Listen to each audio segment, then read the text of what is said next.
Muito boa tarde a todos, cumprimentando cada um e cada qual na pessoa do Dr. Virgílio Macedo, colega, amigo e muito estimado deputado da Assembleia da República durante bastante tempo, como eu, e agradecendo-lhe o convite para estar convosco e partilhar algumas ideias num mundo cuja melhor definição realista é que é um mundo volátil, frequentemente imprevisível e gerador de um superávit de instabilidade que seria dispensável se as coisas fossem reguladas com base em posições realistas. São as únicas, aliás, que contam verdadeiramente na geopolítica e na geoeconomia. Eu vou tentar partilhar convosco uma questão prévia de contexto, sobre as crises globais que nós vivemos, o rasto que os últimos anos deixaram em termos de geoeconomia, porque aponta para tendências estáveis, essas sim estáveis, tanto nos Estados Unidos como na China como na Europa. O facto de Portugal e Espanha serem, com a Polónia, as melhores performances económicas da zona euro e da União Europeia, o que não deixa de ser uma ironia virtuosa, tendo nós passado pelas dificuldades financeiras que ultrapassamos, e depois fazer uma peregrinação pelo fator determinante de mudança que foi aquilo que poderíamos chamar o fator 5 de novembro e a reeleição do Presidente Trump para um segundo mandato, com intervalo, e a circunstância dos Estados Unidos hoje encontrarem uma China diferente daquela que conheciam e muito mais competitiva em muitos setores do que aquela a que os Estados Unidos estavam habituados. Farei também uma passagem pelos dilemas próprios da Europa. Há coisas no mundo que nós não podemos resolver, há coisas na Europa que nós podemos melhorar. Dependem mais da nossa vontade ou da nossa inércia. Por sua vez, as duas grandes questões geopolíticas e também geoeconómicas. E terminaria com alguma reflexão sobre a influência que as novas tecnologias e, em particular, a inteligência artificial terão na vida das nações, das comunidades e das profissões. E, portanto, começaria precisamente por vos lembrar que os nossos últimos 5 anos foram suficientemente instáveis e surpreendentes. Não foram as primeiras crises globais, se lembrarem da crise financeira e da crise das dívidas soberanas, nem serão as últimas. É possível que o mundo venha a ter de enfrentar uma crise relacionada com, pelo menos, os eventos climáticos extremos. A questão é saber se o mundo aprendeu a cooperar mais para delimitar melhor os impactos dessas crises. E queria deixar-vos uma ideia. É muito raro hoje em dia haver crises locais. Elas são, quando assumem uma dimensão regional, tornam-se globais muito depressa, mas não impactam da mesma forma, nem ao mesmo tempo, nem com a mesma intensidade todos os continentes ou blocos económicos. Este é que é o ponto que é essencial, por isso é que a geopolítica se tornou um domínio mais necessário, porque quem conseguir identificar os riscos e onde é que eles estão, também consegue identificar as oportunidades, porque os riscos estão menos desse lado. Para terem uma noção interessante de como é que uma coisa é uma crise ser global, outra coisa é ser simétrica, basta olhar, por exemplo, para o problema da inflação. Era o nosso maior problema há 2 anos atrás. Nós chegámos a ter em Portugal uma inflação de 2 dígitos. Os Estados Unidos estiveram muito perto de 10%. Na Europa, a inflação está controlada no essencial. O problema da Europa não é a inflação, é a anemia das economias. Nos Estados Unidos, os dados, aliás, que saíram hoje, a inflação vai subindo por razões óbvias, lentamente. Não é sequer o fator principal de preocupação, mas já está acima dos 3%, sendo que o Banco Central americano tem a mesma métrica do europeu, 2%, acrescentando uma função que o europeu não tem, que é ter de ter em atenção e em consideração na política monetária a evolução do emprego e, portanto, do crescimento. Mas se olharem para o outro lado do mundo, é muito difícil para os europeus, que são muito eurocêntricos, tentarem perceber o que se passa no Oriente. A inflação vista da China tem como questão, é exatamente o oposto do que nós vivemos no hemisfério norte. O risco da China é deflação. Eu, aliás, acho, já não falta muito para acabar o ano, do ponto de vista fiscal, é difícil que a China escape a uma contração da inflação. Isso na Ásia tem uma memória, que a nós muitas vezes escapa. Isso, lembram os asiáticos, foi o que aconteceu à economia do Japão há 40 anos atrás. Já nessa altura, os americanos, sem demasiada polidez democrática, chamavam ao Japão o perigo amarelo. E diziam coisas parecidas do que dizem hoje em dia da China. E a economia do Japão, que é ainda a terceira maior do mundo, adormeceu. E uma das razões pelas quais adormeceu foi pela deflação. Um nível de endividamento altíssimo, uma inflação anémica e um crescimento muito minguado. Bom, mas isto para verem como a inflação vista do lado oriental do mundo tem um problema de ser de menos, na Europa não tem problema e o problema não é a inflação, nos Estados Unidos permanece um risco, sobretudo por causa da política comercial que tem a ver com a inflação. Isto apenas para vos dar um exemplo, poderia dar um outro. Se Vladimir Putin prevalecer na Ucrânia, isso é muitíssimo relevante e preocupante para a Europa. Mas Vladimir Putin só prevalecerá na Europa, na Ucrânia, se os Estados Unidos abandonarem a Ucrânia. Se os Estados Unidos mantiverem o fornecimento militar à Ucrânia, a Rússia não vence. Embora a guerra possa ficar num impasse. Portanto, crises globais, sim, mas não simétricas. E há um ponto que eu gostava de partilhar, porque ele reflete-se em toda a intervenção que farei. Custa-nos aceitar isto a nós europeus, embora haja uma parte de responsabilidade que seja nossa. O epicentro de gravidade do mundo, do ponto de vista económico e de inovação e criatividade, migrou do Atlântico para o Pacífico. O mundo já não é eurocêntrico. E nós temos que fazer por nós próprios se queremos recuperar a posição, não que já tivemos, mas uma posição internacionalmente relevante. Não se esqueçam que a Europa é um bloco geoeconómico muitíssimo importante. Todas as economias europeias juntas são ligeiramente superiores à economia chinesa e inferiores à americana, mas se nós mantivermos a inércia que tem caracterizado a Europa, nós corremos o risco que foi apontado por Mário Draghi, que é o risco do declínio. Acresce que nós somos geoeconomicamente importantes, geopoliticamente não somos muito relevantes porque não temos defesa autónoma.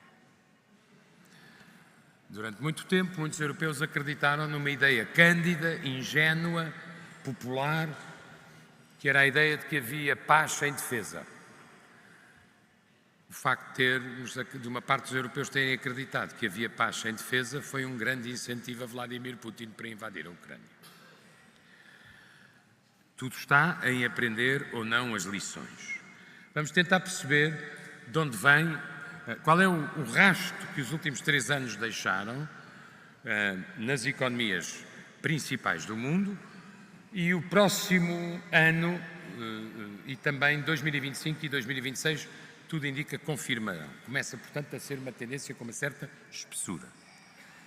Os Estados Unidos ficam quase sempre acima das previsões. São o capitalismo mais dinâmico do mundo.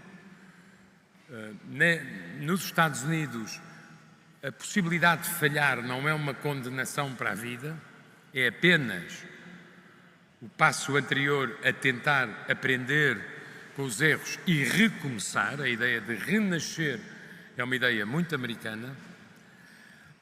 As pessoas e as empresas mudam de estado, mudam de cidade, mudam de casa, mudam de carro e até mudam de nome. As pessoas. O atual vice-presidente dos Estados Unidos já vai no 3º nome. E isso significa um dinamismo absolutamente inigualável. Como sabem, o modelo económico americano é muito diferente do europeu. É fácil contratar e é fácil despedir. Nenhuma das duas coisas é mandatória na Europa.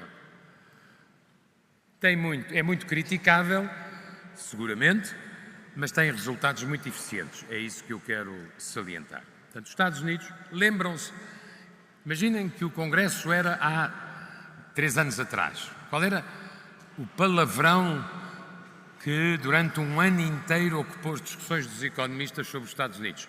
Estagflação. Ou seja, crescimento nulo, inflação alta. Nem remotamente os Estados Unidos estiveram perto da stagflation. 2,7, 2,8, já verão o que acontecerá em 2025. Pelo contrário, a China, se a gente olhar para 5% vistos da Europa, podem parecer uma taxa de crescimento invejável. Vista da China, não é. A China habituou-se durante 2 décadas a crescer de mais de 2 dígitos. Por altura da crise financeira, a China ainda crescia acima de 10%. E, independentemente das opiniões que se tenham sobre a China, Deng Xiaoping, que foi o homem que reformou a China, nunca prometeu que a China seria democrática, mas aproveitou todos os benefícios que a ordem liberal internacional pode oferecer a uma nação. Eu dou aulas também na China e é muito impressionante ver a sensação de orgulho que as novas gerações chinesas têm pelos progressos da China. É bom que as pessoas tenham a noção que há 50 anos atrás, metade da população da China não tinha sequer rendimento para ter 2 malgas de arroz por dia. Hoje sou o país do mundo que mais emite turistas internacionais, 170 milhões por ano. A China tinha um share de 0,2 nas exportações de mercadorias. É a líder mundial de exportações hoje em dia. De bens, não de serviços. E, portanto, convém não negar a realidade, mas a verdade é que, desde que aconteceu o Covid, a economia chinesa não ajustou completamente. Nunca se esqueçam, sobretudo se tiverem que fazer due diligence ou acompanhar negócios com a China, nunca se esqueçam que a China não tem independência estatística. Não há Eurostat, nem há Bureau of National Statistics. Há uma coisa parecida, mas dependente da autoridade do partido. Quem estabelece as metas e os resultados finais é sempre o Politburo do partido. Portanto, é preciso ter algum cuidado, reconhecer que a China está a fazer um esforço para se aproximar de estándares internacionais, mas ter alguma cautela com os dados estatísticos. A China está a lutar por conseguir manter 5% de crescimento económico. É metade do que a China tinha há 15 anos atrás. O que quer dizer que muito provavelmente a China deixou de ser uma economia em desenvolvimento, que a nenhum título ainda é, e passou a ser uma economia desenvolvida, embora as organizações internacionais façam de conta e ainda lhe deem os benefícios da economia em desenvolvimento.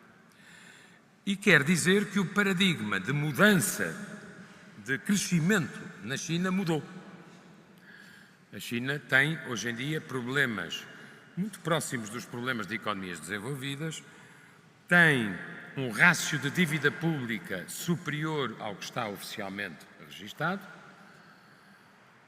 Basta ver o Fiscal Monitor do FMI que saiu na semana passada A China, entre 2016 e 2026, duplicou a dívida pública, de 49% para 102%. No próximo ano será o dobro do que era há 10 anos atrás. Não são os únicos, já vão ver. E tem um problema seríssimo no real estate. Basta ir à China e perceber que há cidades, e cada cidade na China tem a dimensão de um país na Europa. Portanto, preciso pôr as coisas em contexto. Mas há prédios e prédios altíssimos onde não há nem a mais remota presença humana. Os apartamentos não se vendem. Tem um problema de investimento estrangeiro, que foi decisivo para o crescimento da China. A China está este ano, como esteve no ano passado, no ponto mais baixo de investimento estrangeiro desde o início do século.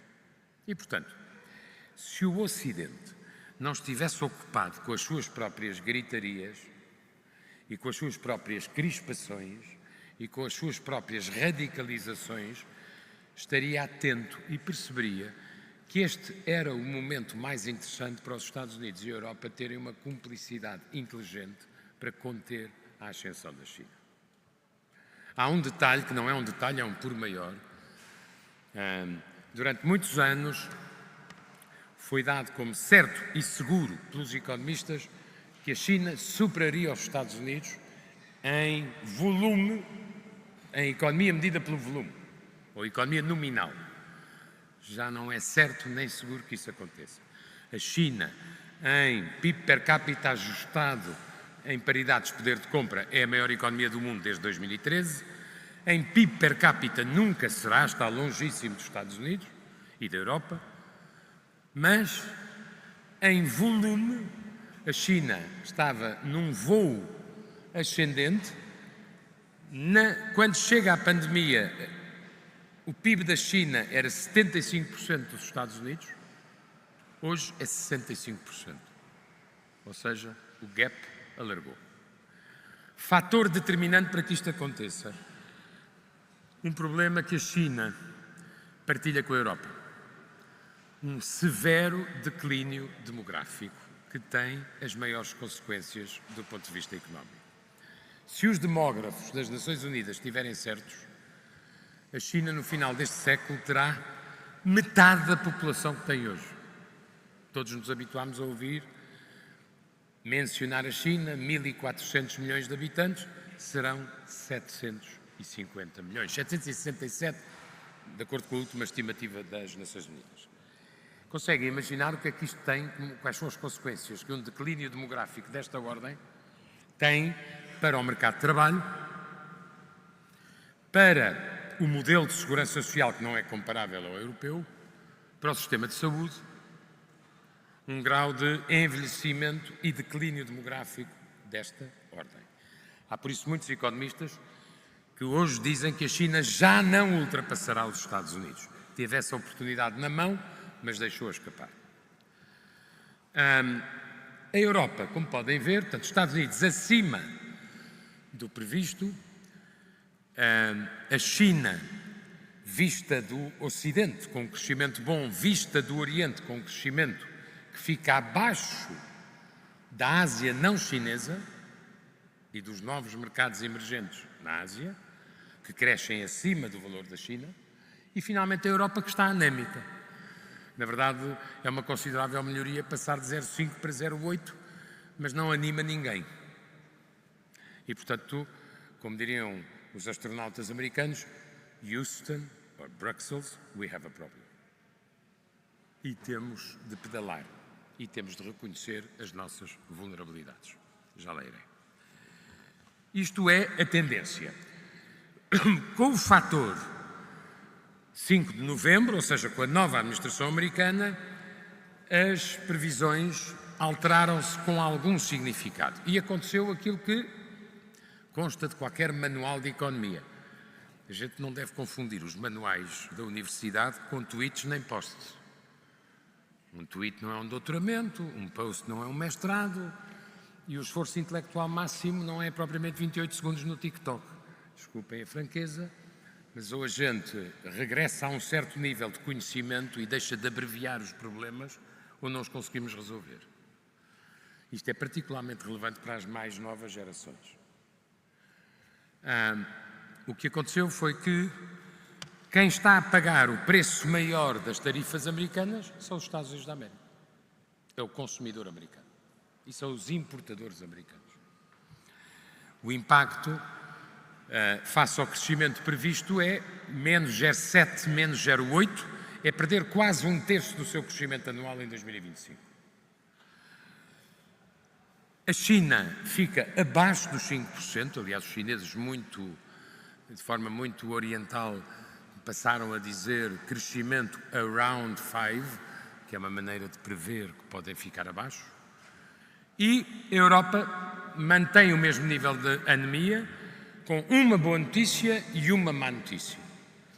A boa notícia é que eu acho que a Alemanha vai dar a volta. A Alemanha teve 2 anos de contração, estaria à espera de um crescimento mínimo, mas no início do ano, não se esqueçam que os alemães confiavam em 3 estrelas no céu, que estavam alinhadas no sítio certo. Desalinharam-se todas. Os alemães vendiam os carros na China, compravam a energia na Rússia e buscavam a proteção dos americanos em matéria de segurança. De repente, tudo isto se desalinhou. A Alemanha tem um grau significativo de atraso, por exemplo, em relação a Portugal em matéria de digitalização. O novo chanceler alemão, que é uma pessoa que eu acho que sugiro-vos que sigam com uma certa atenção, é um homem que vem das empresas e que é independente da política no sentido mais absoluto. Aparentemente sabe o que quer. E isso é um bem escasso hoje em dia na Europa, como sabemos, ou sentimos. Sabe o que quer e é determinado. Ele aqui há umas semanas no Bundestag, no discurso de investidura, disse esta frase que é surpreendente para qualquer europeu não alemão. A Alemanha tem de abandonar o fax. Como? O fax? E agora vou-vos contar uma coisa que a mim me surpreendeu muito no ano da pandemia. Os europeus entenderam-se para fazer o certificado digital das vacinas, lembram-se? Sem o qual a gente não circulava. Ponto. Sabem que houve um país que pediu uma extensão obrigatória de 1 ano do certificado em papel. Foi a Alemanha. Por não ser capaz de garantir a transmissão de dados em todos os setores da administração pública para a sociedade. O novo chanceler alemão foi aquele que na semana passada defendeu corajosamente, por exemplo, que tendo a Europa um enorme déficit em relação aos Estados Unidos de formas modernas de financiamento, por exemplo, capital de risco, e tendo umas bolsas muito fragmentadas, teve a coragem de defender, sendo que a bolsa alemã não é sequer a maior bolsa europeia é a francesa, e a inglesa, mas esses entretanto basaram, e defendeu uma só bolsa consolidada para a Europa para competir com as asiáticas e com a americana. E com as americanas. É um homem, só quero chamar a vossa atenção, é um homem que teve a coragem de afastar o limite da dívida por uns anos para poder rearmar a Alemanha. A Alemanha, no dia em que a Ucrânia foi invadida, tinha 35% das Forças Armadas em estado não operacional. E, portanto, a Alemanha tem imensos trabalhos pela frente. A diferença com a França é que tem um chanceler que sabe o que quer. Se vai conseguir ou não, é uma questão que o tempo dirá. A Alemanha teve um primeiro impacto muito negativo, esperaria este ano um crescimento melhor. Ainda assim, é o primeiro ano de não contração da Alemanha. Mais difícil é perceber o que se passa em França. O general de Gaulle dizia que a França era o país mais difícil de governar e tinha 2 metros de altura e era muito respeitado. Ele costumava dizer, sabe, nós em França temos 323 qualidades diferentes de queijo camembert, é muito difícil pôr toda a gente de acordo. Em França há uma regra, se um governo não faz tudo o que tem a fazer de essencial nos primeiros 6 meses, já não faz. Os franceses continuam a achar que, apesar da esperança de vida ter aumentado 14 anos, face à data, por exemplo, do meu nascimento, a esperança de vida ao nascer Eles continuam a achar que as pessoas se devem reformar aos 59. É muito difícil. Seja como for, não há Europa nem sem a Alemanha, nem há Europa sem a França. E nós teremos que esperar melhores dias destas duas economias para poder ter uma eurozona mais sorridente. Já lá irei àquilo a que eu chamaria, não tenho nenhuma proximidade ideológica com ele, mas eu não qualifico os escritores pela sua ideologia e, portanto, no caso de Agostina eu gostava da escrita e da ideologia, no caso de Saramago só da escrita, mas ele tinha uma expressão que era jangada ibérica, lembram-se? O que está a acontecer às economias espanhola e portuguesa nos últimos 3 anos, e vai repetir-se para o ano, é uma espécie de jangada ibérica de bom comportamento, ou seja, enquanto a eurozona está anémica, as economias portuguesa e espanhola, por razões específicas, são manifestamente, com a Polónia, os melhores casos de crescimento na Europa. Não deixa de ser uma ironia 15 anos depois. Outra notícia interessante do estado do mundo é que há vida para além dos Estados Unidos, da China e da Europa. E aquele quadro não tem a ver com o share na economia global, tem a ver com o contributo de cada um daqueles países para o crescimento até ao final desta década. O contributo, não o peso. E estes 10 países, a saber, Índia, Indonésia, Brasil, Turquia, Egito, Vietnã, Saudi Arábia, México, Bangladesh e Filipinas, representam 30% do contributo para o crescimento do mundo até ao final desta década. Eu, se me interessasse por negócios internacionais, olharia com bastante atenção para estas economias. Elas são quase todas economias em desenvolvimento, não aceitam ter de escolher entre Estados Unidos e China, porque precisam de ambos por razões diferentes, mas são 1/3 quase do crescimento até ao final desta década. É muito impressionante, por exemplo, ver que um país como o Egito vai dar um contributo mais relevante para o crescimento do que a França. E podem fazer muitas outras comparações. Porquê é que Portugal e Espanha têm uma performance tão significativamente melhor do que a eurozona? Eu acho que há 5 fatores. Eu vou dizê-los de forma muito baixinho, que são quase todos impopulares. Tudo aquilo que nos está a fazer crescer é motivo de muita gritaria na sociedade portuguesa. E nós aqui só temos uma opção: ou queremos olhar os factos ou queremos ouvir os gritos. Vamos lá ver. Primeiro ponto. Está na moda ser contra os turistas. Ainda agora eu percebi no táxi do aeroporto de Campanhã para aqui. Mas está na moda em Lisboa, no Porto, em todo lado, ser contra os turistas. É claro que a gente pode pedir ao Dr. Rui Moreira ou ao Engenheiro Carlos Moedas para terem uns pequenos regulamentos e não os juntar todos à mesma hora nos mesmos sítios. Mas daí a ficarmos com um preconceito contra o turismo não sendo ricos é um grande disparate do ponto de vista económico. O turismo vai a caminho de ser, como vocês sabem muito bem, que vocês são essenciais ao funcionamento nuclear da economia. O turismo vai a caminho de representar 20% do PIB português no final desta década. Somos assim tão ricos para dar um pontapé na riqueza? Não. Primeiro ponto. A Espanha é igual. A Espanha, dentro de 5, 6 anos, torna-se, sobretudo se houver muitos assaltos ao Louvre, no país que mais turistas recebe. Vai ultrapassar a França, já está a poucos milhões. O segundo é que este é um fator especificamente português, não é aplicável à Espanha. Portugal tem uma enorme vantagem em relação à Espanha, que é sermos uma só nação desde o Minho até o Algarve. Chegando aos Açores e à Madeira não há problemas étnicos, nem problemas culturais, nem problemas societários, nem religiosos relevantes. A Espanha não pode dizer isso. Nunca foi um Estado-nação perfeito e não será.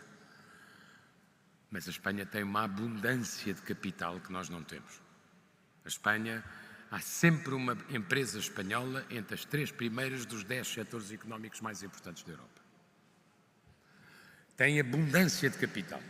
Portugal, como não tem abundância de capital, e o problema não é de hoje nem de ontem, é muito antigo, tem que o ir buscar fora. E o que aconteceu à economia portuguesa, invisivelmente, em matéria de atração de investimento estrangeiro e de capital estrangeiro, tem um volume que é certamente superior, por exemplo, à receita das privatizações. Bastante superior mesmo. Isso ajudou-nos muito. Depois há uma coisa básica, desde há décadas que Portugal não tem, ainda menos que Espanha, nós não temos dependência energética da Rússia nem do transporte da energia através da Ucrânia. O nosso primeiro fornecedor é os Estados Unidos, o segundo fornecedor é a Nigéria. Isso, no fim do dia, apesar dos preços serem genericamente internacionais, faz diferença. O quarto ponto tem a ver com a bazuca. Vocês terão muito trabalho à conta disso. O próximo ano é o último. E a única questão pertinente que vai sobrar é esta. Eu diria, há uma questão melancólica. Poder-se-ia ter feito um PRR mais orientado para o setor privado, onde está o essencial da criação de riqueza e de valor acrescentado? Sim, mas já não é tempo de discutir isso. Agora é tempo de executar ou perder. Aqui é que está a diferença. Se nós não executarmos estes fundos, temos que os devolver. E não há extensão. Os chamados países frugais aceitaram o PRR convictos. Agora, uma parte dos países frugais já se tornou país problemático, mas, na altura, aceitaram o PRR convencido que os chamados países do Sul não teriam capacidade de execução e teriam que devolver o dinheiro. Seria um ato de grande idiotia dar-lhes razão. A pergunta que eu acho interessante, sobretudo para profissões como as vossas, que têm relacionamento com muitas normas e setores da administração pública, mas em particular com normativos. Nós teremos investido largos milhares de milhões de euros na digitalização da administração pública. É o coração do PRR. Pergunto, já deram por alguma simplificação de processos? Há uma diferença entre fazer um upgrade informático ou fazer uma digitalização. A digitalização significa simplificação de processos. Se eu simplifico processos, não preciso de tantos recursos e devolvo tempo às famílias, às empresas e às instituições que se relacionam com o Estado. Há um país, curiosamente, também antigamente um país problemático, que fez o PRR ao contrário de todos os outros, a partir do cliente. Uma lista de 150 perguntas do tipo: eu tenho um divórcio em curso, em quanto tempo é que eu consigo finalizar um processo de divórcio na Justiça? Em quanto tempo é que eu consigo ter uma resposta sobre uma varanda na minha casa da Câmara X ou Y? É tudo feito em nome do cliente. E o progresso é medido em poupança de tempo e de recursos. Talvez fosse preferível. Seja como for, não se esqueçam que para o ano é um ano muito intenso, é o ano orçamental mais difícil, porque o nível de investimento pode pôr em risco, talvez não ponha, e eu espero que não ponha, o superávit orçamental. Ao fim de 3, não devíamos desistir já, porque isso é um crédito enorme para Portugal, ter-se tornado um país de orçamentos equilibrados. Mas são estes os 5 fatores, mais um último, e eu, para explicar o último, que tem a ver com a imigração,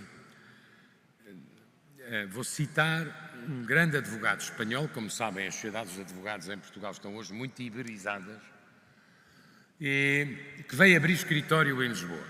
Um grande advogado espanhol, filho de um grande autor, de um dos pais da Constituição Espanhola.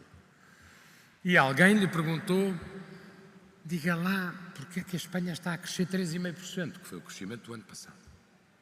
Parece tão frágil, O governo parece que cai todos os dias. Que passa? E eu vou citar exatamente o que ele respondeu. Hemos crecido en población. Éramos 40 millones, somos 49. Crecimos mucho por la población, no hemos crecido en productividad. Esta frase podia ser dita ipsis verbis, modificando os números sobre Portugal.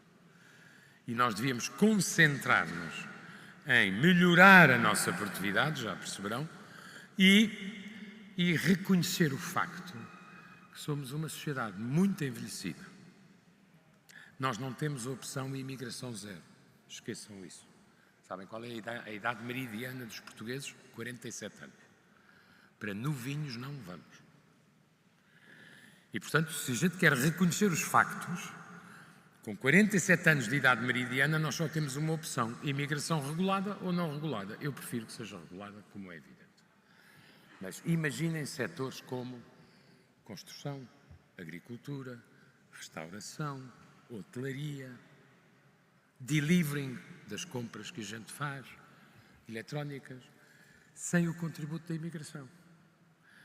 Como eu não pretendo arruinar setores económicos do país, nem é essa a minha missão, tenho que ser realista e tentar enquadrar e melhorar a regulação da imigração.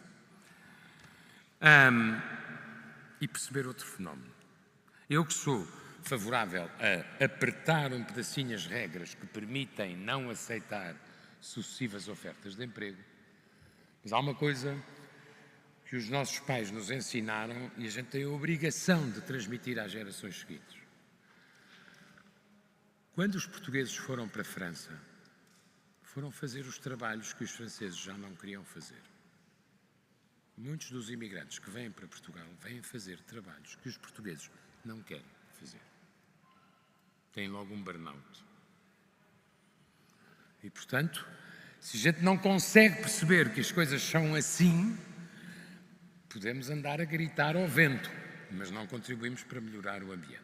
Bem, são estes os fatores que fazem com que Portugal, nós este ano ficaremos muito perto, se não acima dos 2%, a Espanha estará nos 2,9%, ano passado 1,9% nós e a Espanha 3,5%, ano anterior 2,3% cada um de nós, no próximo ano, segundo o FMI, Portugal 2,1%, Espanha 2,0%.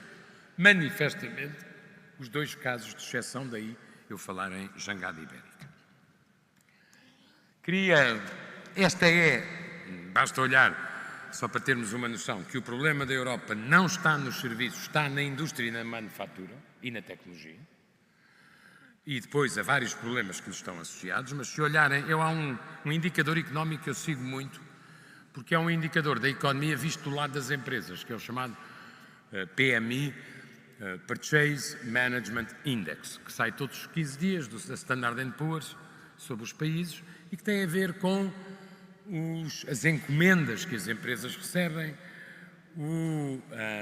as saídas e as entradas do ponto de vista de emprego, os inventários, etc.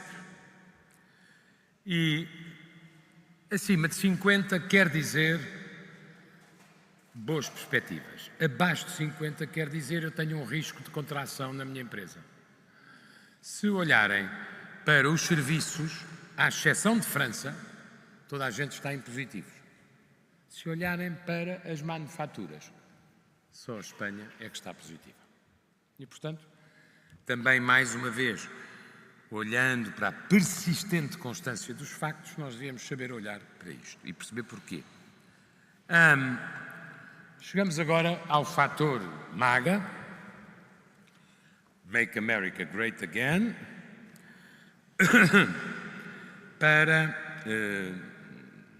nós estaremos a uma semana da Reserva Federal fazer, com receios, o segundo corte de juros de 4 que estavam previstos e foram reduzidos a apenas 2. E, portanto, a taxa de juro ficará numa chaveta entre 3,75 e 4, provavelmente. É feito na mais absoluta obscuridade das coisas que acontecem à primeira economia do mundo. Não há informação estatística sobre os Estados Unidos. desde que há shutdown, desde que o governo fechou, fecha por um bom princípio. Não com boas consequências, mas fecha por um bom princípio. Os deputados não se entendem para habilitar capacidade financeira ao governo. Então o governo não gasta. Acabou. Até se entenderem, não gasta. Não gasta o dinheiro que não tem. O princípio está certíssimo. O problema é que já foi violado 78 vezes desde que foi criado. Portanto, uma regra de limitação da despesa, que depois é violada todos os anos, é relativamente irrelevante. Mas os Estados Unidos têm um primeiro problema. É um problema que pode parecer secundário, eu acho que já foi mais intenso. Mas se um dia o Presidente dos Estados Unidos quiser assaltar a Reserva Federal, temam pelos mercados.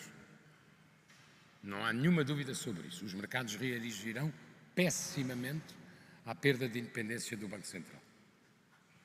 Eu só me lembro de um Presidente da República no mundo, no caso, uma Presidente da República do mundo, que decidiu assaltar, no sentido físico da palavra, mandou a polícia e as Forças Armadas, o Banco Central. Foi a senhora Kirchner, na Argentina.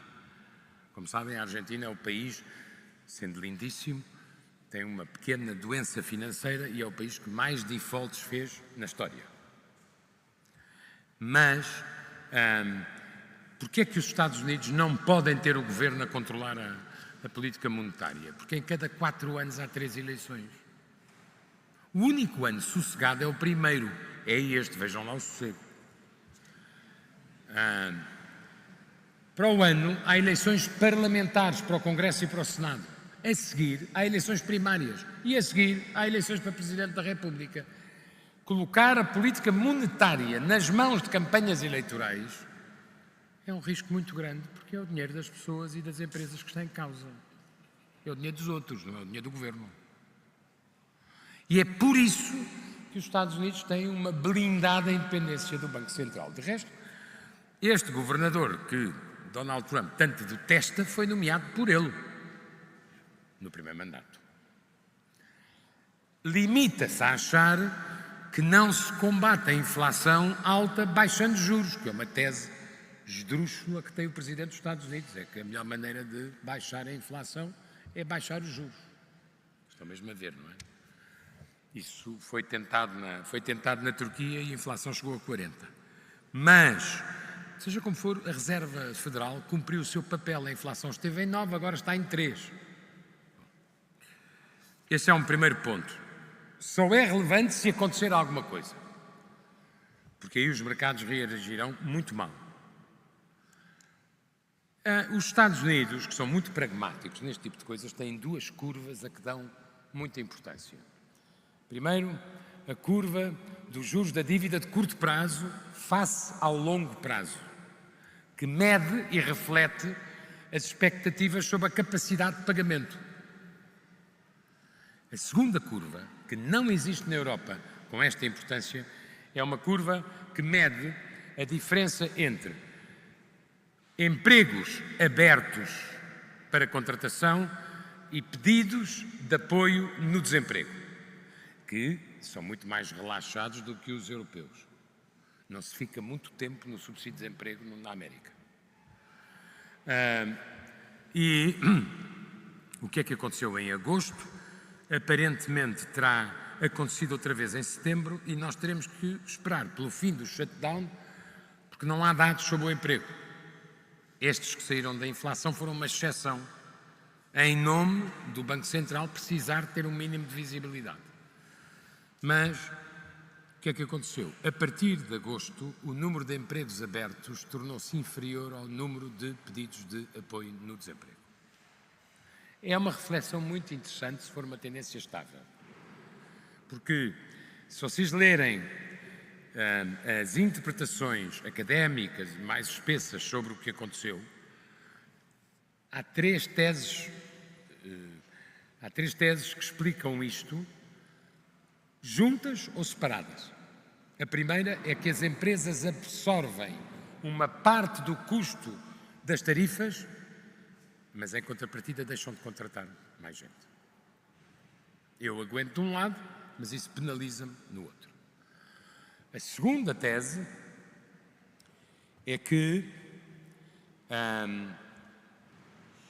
inteligência artificial está, de momento, sublinho, a destruir mais empregos do que os empregos que ajuda a criar.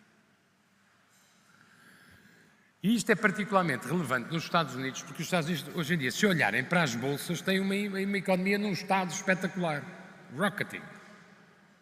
Se olharem para o retalho, para a agricultura, para a manufatura, a realidade não é a mesma.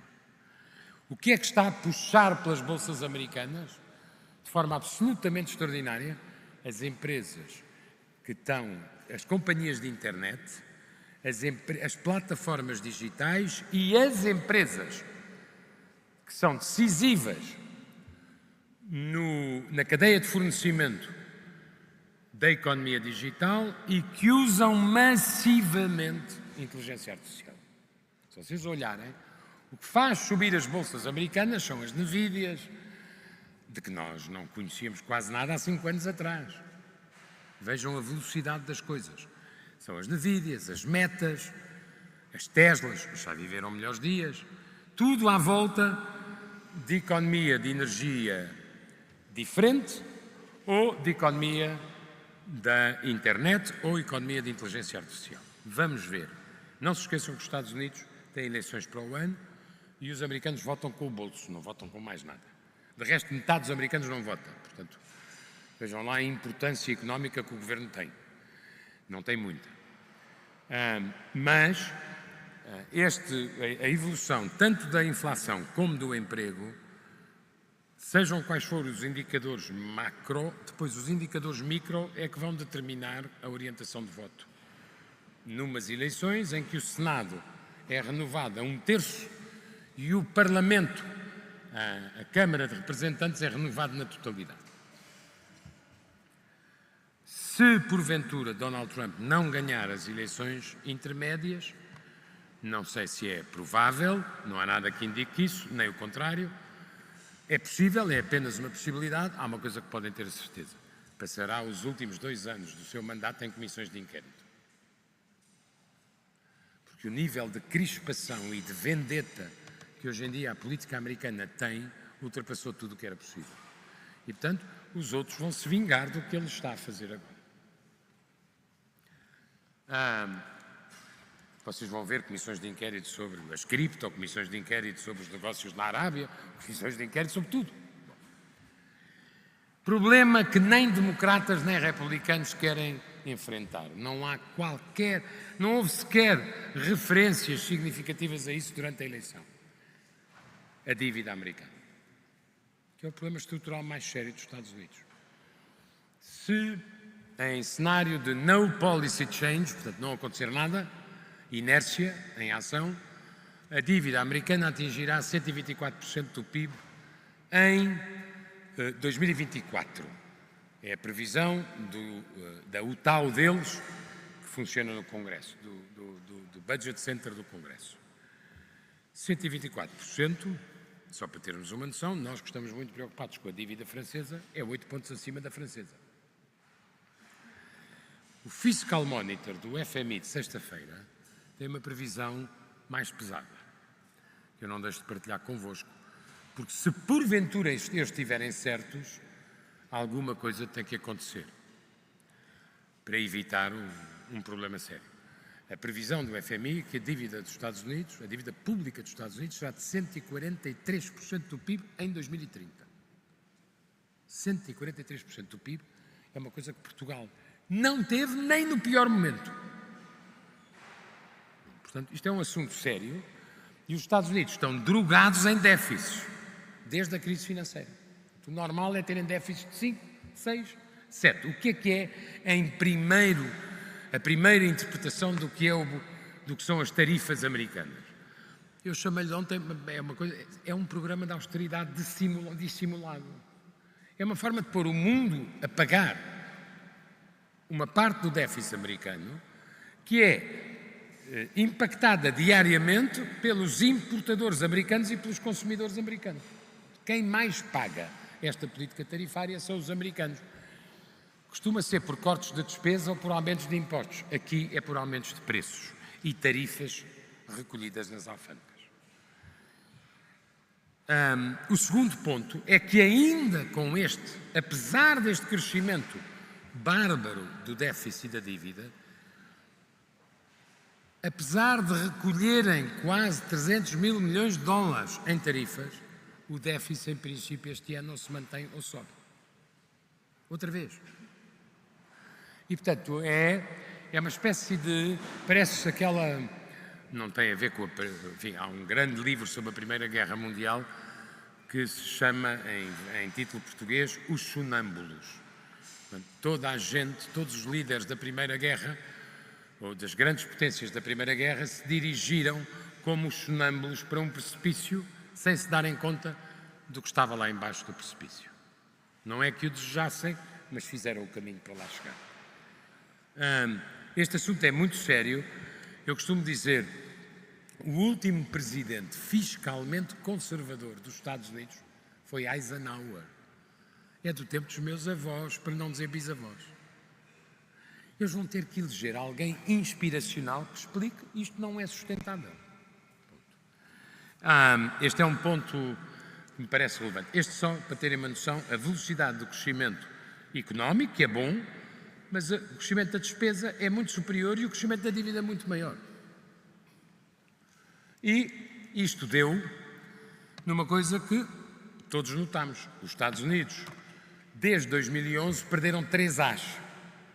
O AAA da Standard & Poor's, o AAA da Fitch e este ano o AAA da Moody's.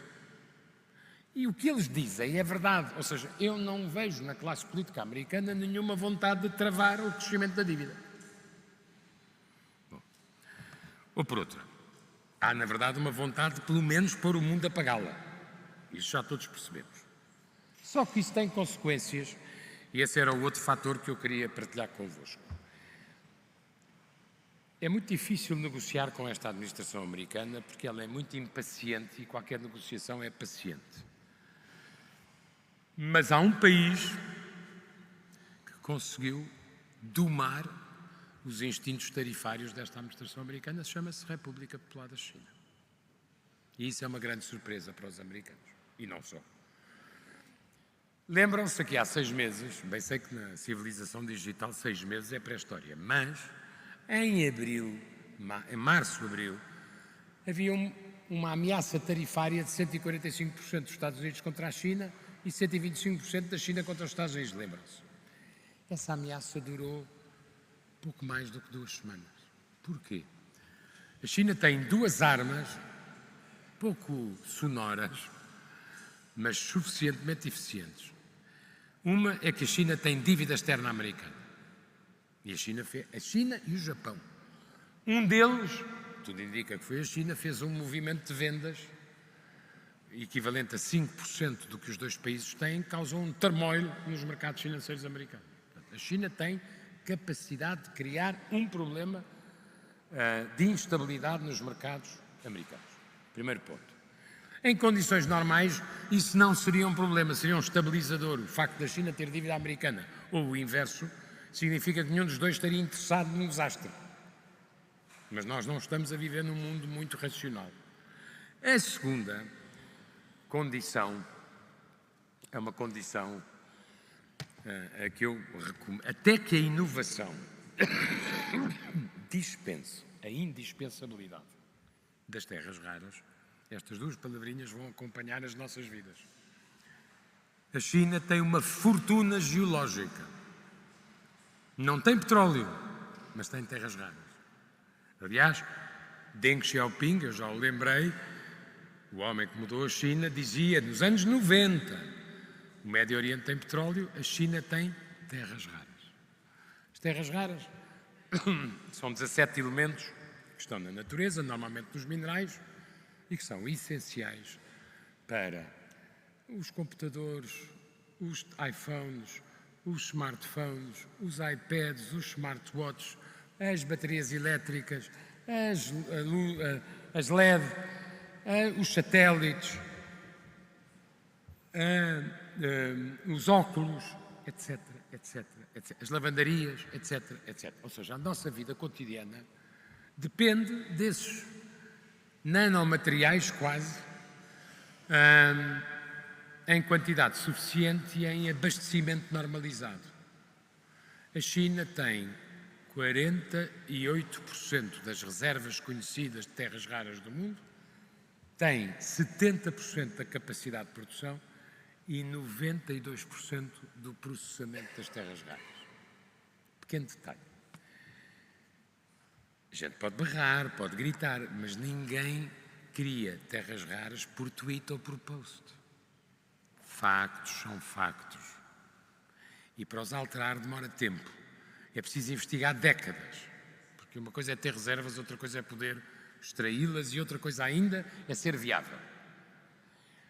E, portanto, é evidente que os Estados Unidos e está ali a chegar o Sr. Presidente da Assembleia da República, que é um motivo, que é uma pessoa que eu estimo muito e de quem sou amigo, e é um motivo para eu abreviar. Mas apenas para vos dizer que há um limite natural. Se a China tem o poder que tem do ponto de vista das terras raras, convém não abrir um conflito com a China no perímetro das terras raras, porque não se ganha. É tão simples quanto isso. Não se ganha. E isso vai acontecer, eu acho que vai acontecer pela segunda vez num ano, e o mundo percebe. O problema para os Estados Unidos é que o mundo percebe. Já quiseram abrir em abril uma guerra e tiveram que recuar, comercial, e vão ter que recuar outra vez agora, provavelmente com face saving para todos. Os Estados Unidos recuam na multiplicação por muitos do número de empresas que estão na lista negra chinesa, que é uma coisa que eles decidiram no dia 29 de setembro, aparentemente sem instrução superior. É uma administração muito caótica nesse tipo de coisas. A lista negra de empresas chinesas, se um americano quiser exportar para a China, para essas empresas, tem que ter uma licença especial ao governo, passou de cerca de 300 para 10 mil numa noite. E os chineses, no dia seguinte, voltaram à restrição das exportações das terras raras. Uns vão ter que ceder numa coisa, os outros vão ter que ceder noutra. O que eu quero sugerir com isto é que já não se vence a China como ela era vencível há 20 anos atrás. Too late. Incluindo, para grande surpresa de muitos, na economia de serviços, que depende de tecnologia. Eu digo sempre nas minhas aulas que é preciso separar o que é o sistema científico da China, que, por exemplo, na pandemia falhou radicalmente. Não há uma única vacina chinesa submetida a reguladores internacionais. Outra coisa é o sistema tecnológico chinês. E esse está muito mais perto de Silicon Valley do que se pensava. E, portanto, a forma de enquadrar a competição, aquilo que Biden chamava a competição feroz entre os Estados Unidos e a China, tem que ser reinventada. Nesta matéria, eu queria apenas deixar uma reflexão, para não fazer esperar o Sr. Presidente da Assembleia, mas queria deixar uma reflexão sobre os problemas específicos da Europa e uma reflexão sobre a questão da Ucrânia. Os problemas, a grande vantagem do Sr. Draghi, para além de ser italiano, sofisticado e jesuíta, que são três vantagens do ponto de vista de certos círculos europeus, um bocadinho mais cerrados e quadrados, mas o Sr. Draghi teve a vantagem de ter dito a verdade que toda a gente pensava, mas uma pessoa que tenha dito 12 palavras e com ela tenha salvo o euro, só há uma, que é o Sr. Draghi. E o Sr. Draghi o que veio dizer foi a palavra que nós temíamos que alguém dissesse com autoridade. Se a Europa não se reformar, se a Europa não fizer reformas, declina. É o nosso declínio que está em causa. Primeiro problema, ele diz que são 3 problemas, mais o da defesa, e é por isso que eu terminarei com a questão da Ucrânia e da defesa. Primeiro problema da Europa, que eu gostava primeiro problema sério de que nós não gostamos de falar. A A Europa tem um déficit de produtividade em relação aos Estados Unidos de 20 pontos por hora trabalhada. No caso português, é preciso dizer que nós temos um duplo gap. Nós, os espanhóis e outros. Mas o nosso é acentuado. Portugal tem 75% da produtividade por hora trabalhada em relação à média europeia. E a Europa tem 80% da produtividade por hora trabalhada em relação à média americana. Portanto, nós temos um duplo gap. 25% nacional face à Europa, 20% da Europa face aos Estados Unidos. Isto devia tornar a discussão sobre a produtividade uma discussão central no espaço público português. Digam-me lá, quantas vezes é que eu venho falar de produtividade no espaço público? Quase nenhuma. A mim o que me preocupa mais na evolução da mobilidade social em Portugal é a excessiva proximidade entre o salário mínimo nacional que não paga imposto e o salário médio líquido que paga imposto. Se vocês olharem para os números, a diferença é relativamente pequena, são 3 centenas e pouco de euros. Isso é que não diz muito da nossa mobilidade. Como é que se consegue melhorar o salário médio líquido de imposto? Com ganhos de produtividade. Os ganhos de produtividade deviam ser tão importantes nos acordos sociais em que eu acredito como os ganhos de rendimento. Os ganhos de rendimento com ganhos de produtividade são melhores. E como eu acredito no modelo alemão, aí acredito absolutamente, não é aos gritos que nós melhoramos a mobilidade social, é por acordo social entre patrões e empregados. Este é o primeiro ponto. Nós temos um problema de produtividade e nem ouvimos falar dele.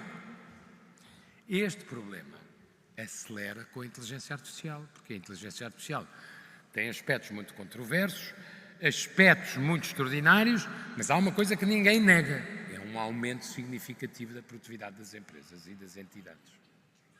Portanto, se a Europa perder o caminho e o balanço na inteligência artificial, este gap tende a aumentar, não porque nós retrocedamos, mas porque os outros crescem mais.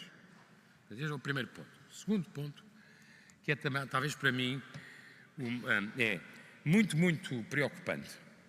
Alguns em 2016 ou 2017, a China ultrapassou a Europa em nível de Research and Development, ou seja, em investimento, em pesquisa e desenvolvimento, investimento do setor privado e do setor público em inovação. E nós não nos demos conta, não se acendeu nenhum semáforo em Bruxelas. Nós estamos fora do pódio da inovação no mundo. Neste momento, basta querermos para lá voltar e fazermos o que temos que fazer. Mas o país mais inovador do mundo o país mais inovador do mundo é Israel e a Coreia do Sul a seguir. Mas descontando esses casos, falando de grandes blocos, Estados Unidos, 3,6% do PIB é inovação. Mais do que em defesa. Em defesa é 3,4%. A seguir, Japão, país mais velho do mundo, mas o segundo mais inovador. O problema da Europa é que nós estamos a envelhecer e a deixar de inovar ao mesmo tempo. 3,4% do PIB. A seguir, China, 2,6%, e a seguir, Europa, 2,3%. O threshold de competitividade em matéria de inovação é 3%. 3% têm os suspeitos do costume na Europa. Lembrem-se lá da Nokia, da Ericsson, e vão à procura deles e lá está. A Alemanha, a Suécia, a Finlândia, a Áustria ou a Bélgica, conforme. Nós aqui, se houver cumplicidade entre Estado, Governo e Administração Pública de um lado e iniciativa privada do outro, e for incentivada a colaboração e a criatividade entre empresas e universidades e a ciência aplicada, este nosso gap é reversível. Assim como saímos do pódio, podemos lá voltar, é preciso querermos. De resto, já se começa a falar, finalmente, como sabem, nas 15 maiores companhias de internet do mundo, se descobrirem ali uma bandeirinha europeia, digam-me. Eu percebo porque é que lá estão americanas, porque é que lá estão chinesas, porque é que lá está uma canadiana. Mas porque é que não está nenhuma europeia? Sabem qual é a primeira europeia? É Spotify. A música é ótima, mas não está nas 20 primeiras. E a SAP, alemã. Portanto, Isto é um problema muito sério, porque isto é a economia do futuro e é constante. Finalmente começa a falar-se de duas empresas europeias, mas são duas ilhas. Uma que é determinante no processo de fornecimento dos semicondutores, que é a ASML holandesa, determinante mesmo. E a outra é a primeira plataforma digital europeia, que é francesa, chama-se Mistral, que está a subir e a crescer. Mas nós precisamos de imensos exemplos destes. Este é o segundo problema que a Europa tem, sério, e depois há este. Eu já falei há bocadinho dele, falei assim muito suavemente, que é a demografia. É o nosso problema mais sério, porque é o mais lento para conseguir ultrapassar. A senhora Merkel, que tinha fundadas convicções em matéria de políticas de família, para além de ter fundadas convicções em matéria de política de imigração, que lhe iam custando a carreira política, a senhora Merkel teve 20 anos na política e teve 16 no poder. Em 16 anos, o que ela conseguiu foi contribuir, evidentemente apenas contribuir, para que o índice de fertilidade da Alemanha deixasse de ser 1,4 filhos por mãe e passasse a ser 1,6 filhos por mãe, em 20 anos.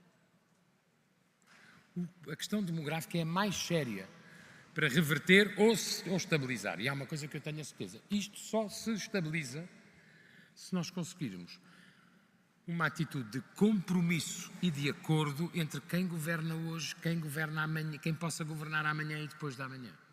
Porque se nós passarmos a vida a mudar as políticas cada vez que muda o governo nesta matéria, nós não conseguimos deixar de envelhecer e sofrer as consequências económicas. Chamo a vossa atenção para as consequências que este nível de envelhecimento, nós somos o terceiro país mais idoso da Europa, nós temos 47,1 anos de idade média, meridiana, como dizem os atuários.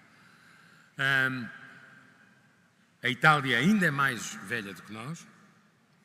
E o país mais novo da Irlanda, o país mais novo da Europa, é mais velho do que todos os Estados americanos. É a Irlanda. Bom, a idade meridiana da África são 17 anos. Se nós não ajudarmos com transferências de tecnologia, com investimento de capital, a criar oportunidades em África, podem ter a certeza, they will knock our door. É a coisa mais humana que existe à face da Terra. Bom, só queria chamar a vossa atenção, até porque muitos de vós trabalharão nesses setores também, acompanharão muitos negócios nesses setores, para que isto este tema demográfico vai virar do avesso todas as nossas certezas sobre sistema de saúde e sistema de segurança social. O nosso sistema de segurança social é de repartição. As pessoas julgam que descontam para a sua pensão. Não!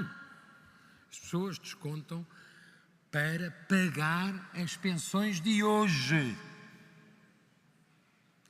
E amanhã, alguém que está ativo a trabalhar pagará a pensão dos que se estão a reformar.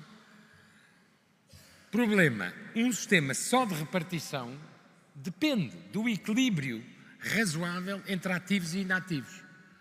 O sistema está a desequilibrar para o lado dos inativos. Nós temos um rácio de dependência de 38%, ou seja, 38% de pessoas acima dos 65 anos, comparando com as pessoas entre os 15 e os 64, que estão em idade, digamos assim, geral de poder trabalhar, não legal. Mas, e portanto, nós nesse caso, o nosso caso até é mais complicado que a Itália. E portanto, eu vou-vos dar o melhor argumento para convencer a esquerda de que era melhor abrir um pilar de capitalização enquanto é tempo. A China já o fez em 2022. A China tem o mesmo problema demográfico, até mais severo do que a Europa. É evidente que nós temos que abrir um pilar, depois de saber se ele funciona obrigatoriamente ou voluntariamente, já não me vou entrar nessa discussão. Se nós, com este perfil demográfico, não abrirmos um pilar de capitalização, isto é sacrificial para os mais jovens agora. Não é agora, é quando forem mais velhos. E rompe um mínimo de justiça intergeracional. Também não se esqueçam que neste momento em Portugal já é o maior bloco eleitoral já são as pessoas above 60, ou 65 até. E isso tem consequências sobre a velocidade das mudanças e a aceitação das mudanças. Nada disto pode ser feito gerações contra gerações. Eu agradeço ao atual Primeiro-Ministro que tenha pacificado a relação de um setor político com as pessoas mais velhas, que são maioritárias na sociedade portuguesa. E, portanto, este assunto é muito sério. Na saúde, os médicos costumam dizer que todo o sistema de saúde está pensado para episódios agudos. Vamos ter que enfrentar doenças crónicas múltiplas. E como a esperança de vida, graças a Deus, aumentou, 14 anos para as mulheres, 12 anos para os homens, portanto as mulheres rifam os homens mais cedinho, não é? Vivem mais tempo, mas, seja como for, eu só vos dou um dado. As demências eram a 20ª causa de perda de vida em Portugal no início do século. São a 5ª neste momento. Portanto, nós vamos precisar de uma inundação de caretakers, de cuidadores, e temos que olhar para a forma como conseguimos ter instituições acessíveis para uma maioria das pessoas, porque as instituições com qualidade não são acessíveis para a maioria das pessoas. Portanto, isto vira do avesso tudo as certezas que tínhamos, e eu, que não gosto de fazer esperar as autoridades, vou ter que falar de menos temas do que tinha pensado. Queria só deixar-vos um pedido. Não tenham preconceitos definitivos, favoráveis ou desfavoráveis em matéria de inteligência artificial. A gente não para a história com a mão, nem para o vento com a mão. Pensemos nós o que pensarmos, a criatividade e a inovação nessa matéria vão ser muito pesadas. Há setores onde os resultados da inteligência artificial são absolutamente notáveis. Um deles é a saúde. Só pensar nos meios complementares de diagnóstico, não é no diagnóstico, é nos meios complementares de diagnóstico. Ou, por exemplo, num problema que infelizmente Portugal ainda tem demasiado, bactérias hospitalares. O antibiótico mais eficiente contra as bactérias hospitalares foi encontrado pela interação entre cientistas do MIT e um robô de inteligência artificial que analisou 62.000 moléculas. Chama-se Alicina. Na saúde, nenhuma dúvida. No envelhecimento, eu até vou-vos só contar uma coisa que é eterna. No Japão, que é o país com mais de 100 anos, mais pessoas com mais de 100 anos, as pessoas com mais de 100 anos e demências perdem-se. E quando se perdem, e perdem a memória geográfica, muitas vezes são atropeladas ou caem. A inteligência artificial, em diálogo com os cientistas, chegou a uma aplicação que está agora nos hospitais geriátricos, consegue antecipar preditivamente os passos para norte, para sul, para oeste, para leste. Estão a salvar entre 75% e 80% das vidas que se perdiam assim. Portanto, querem 2 exemplos onde a inteligência artificial é absolutamente extraordinária? Não tenho nenhuma dúvida, até so far. Coisas que eu acho que vão ser muito complicadas, tudo o que tem a ver com direitos de autor e direitos de propriedade intelectual. De quem é a voz da Scarlett Johansson? É dela ou é do OpenAI por roubo? Propuseram-lhe um contrato, ela não aceitou. No dia seguinte, ou uma semana depois, estava a guiar na Califórnia e ouviu a voz dela a vender o ChatGPT. Curioso. O homem, certamente genial, que criou o ChatGPT, começou por mentir e dizer, não é a voz dela, é parecida. E depois teve que pedir desculpa. Tudo isto vai criar um mundo de litigância, como tudo o que não é regulado, em absoluto, vai tudo acabar neste tipo de coisas em tribunal. Justiça, custa-me muito pensar, embora a gente tenha às vezes cada exemplo no sistema judicial português, mas custa-me, sim, conseguir recolher para o Sr. Dr. Juiz ou a Sra. Doutora Juíza os elementos de facto que são relevantes para meditar na sua decisão. Escolher os factos determinantes, sim. Redigir decisões judiciais já me parece uma coisa complexa. Mas já há decisões judiciais aparentemente escritas com recurso à inteligência artificial, com erros. Não se esqueçam que a inteligência artificial, ao contrário do ser humano, não é uma criação de Deus. é uma criação estritamente humana e tem níveis de eficiência muito superiores ao que nós conseguimos sozinhos, mas tem erros. Há bocadinho discutia com o Dr. Virgílio Macedo, o ChatGPT é graxista com o cliente. Dá-vos uma resposta, vocês fazem um comentário mais agressivo e ele dá 2 passos atrás e pede desculpa. Aquilo é para vos agradar. Bom, mas na política, não vou mesmo...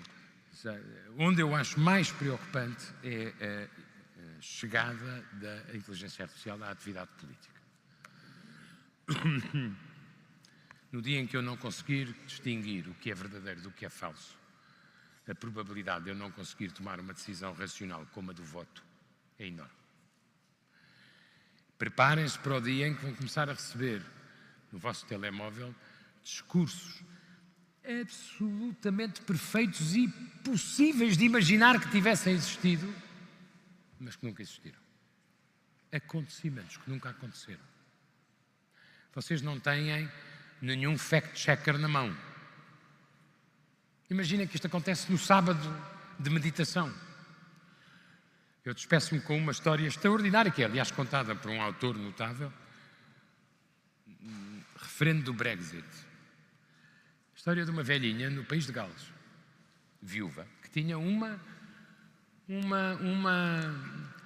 mania, o que vocês quiserem, uma preferência, uma predileção, uma mania, por gatos persas. O algoritmo sabia tudo sobre ela, como podem imaginar, com o nosso consentimento. Sabia que ela ia ao veterinário, sabia que ela ia comprar comida à loja de animais, sabia que ela partilhava fotografias de gatinhos persas. 15 dias antes do referendo, ela começa a receber uma média de 6, 7 mensagens por dia, vídeos, imagens, textos, com o mesmo mantra. Europe will ban Persian cats. Vote leave. A Europa vai proibir os gatos persas. Vota para irmos embora. Ela ficou ansiosa, depois ficou irritada e votou livre, sem razão aparente. A Europa tem muitas bizarrias e até idiotias, mas não tinha nenhuma sobre gatos persas. Se nós não formos capazes de evidenciar e detectar o que é verdadeiro do que é, em relação ao que é falso, se nós formos na conversa das chamadas, vejam bem a expressão e o que ela significa, verdades alternativas, arranjamos um problema para nós próprios, grande. E eu não gostava que o Ocidente tivesse um problema. Muito obrigado.